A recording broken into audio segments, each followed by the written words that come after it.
শীর্ষ সন্ত্রাসীদের জামিনে মুক্তি। এটা কি ছিল এক ভয়ঙ্কর ভুল সিদ্ধান্ত? আপনি কি জানেন, এখনই সন্ত্রাসীরা আবারও ঘুরে দাঁড়িয়েছে? জামিনে মুক্তি পাওয়া শীর্ষ সন্ত্রাসীরা আবারও দেশের নিরাপত্তাকে এক ভয়ঙ্কর বিপদে ফেলেছে। শহরের এক প্রান্ত থেকে আরেক প্রান্ত পর্যন্ত যে ভয়াবহতা বেড়ে যাচ্ছে, তার পেছনে আছেন এই জামিনে মুক্ত সন্ত্রাসীরা। এই ঘটনাগুলো কি সত্যিই আমরা আর সহ্য করতে পারব? এটিই কি ছিল এক মারাত্মক ভুল সিদ্ধান্ত? 2024 সালের প্রথম মাসেই অন্তর্বর্তী সরকার দায়িত্ব নেওয়ার 1 মাসের মধ্যে 7 শীর্ষ সন্ত্রাসী মুক্তি পায়।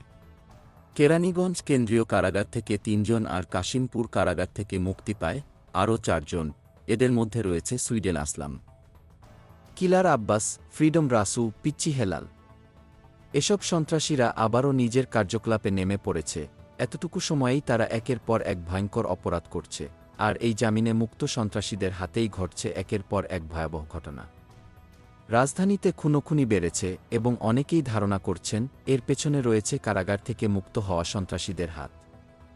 এলিফ্যান্ট রোডে এক ব্যবসায়ীকে কুপিয়ে মারাত্মক আহত করার ঘটনা ঘটেছে।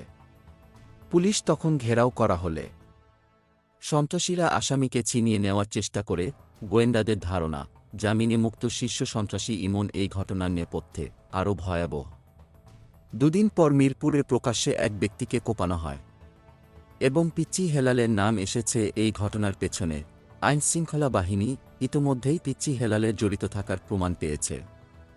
এরপরেও পুলিশ বারবার বলছে শীর্ষ সন্ত্রাসীরা নজরদারিতে আছেন। কিন্তু কি হচ্ছে?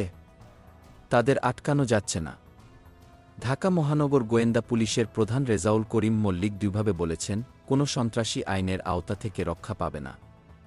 তবে অপরাধ বিশেষজ্ঞরা এই পুরো পরিস্থিতিকে এক ভয়ঙ্কর ভুল সিদ্ধান্ত হিসেবে দেখছেন। তারা বলছেন, জামিনে মুক্ত সন্ত্রাসীরা একের পর এক অপরাধ করছে, তাদের অপরাধের পরিকল্পনা প্রকাশ্যে আসছে। এত কিছুর পরও পুলিশ কি যথাযথভাবে মনিটরিং করছে? সমাজ ও অপরাধ বিশেষজ্ঞ তৌহিদুল হক স্পষ্টই বলছেন, এটা ছিল এক বড় ভুল। আইনশৃঙ্খলা বাহিনী ঠিকঠাক মনিটরিং করতে পারেনি। সন্ত্রাসীদের জামিন বাতিল করা উচিত, না হলে দেশের পরিস্থিতি আরও ভয়াবহ হবে। দেশের পরিস্থিতি এইভাবে চলতে থাকলে কি ভয়ঙ্কর বিপদ আমাদের অপেক্ষা করছে।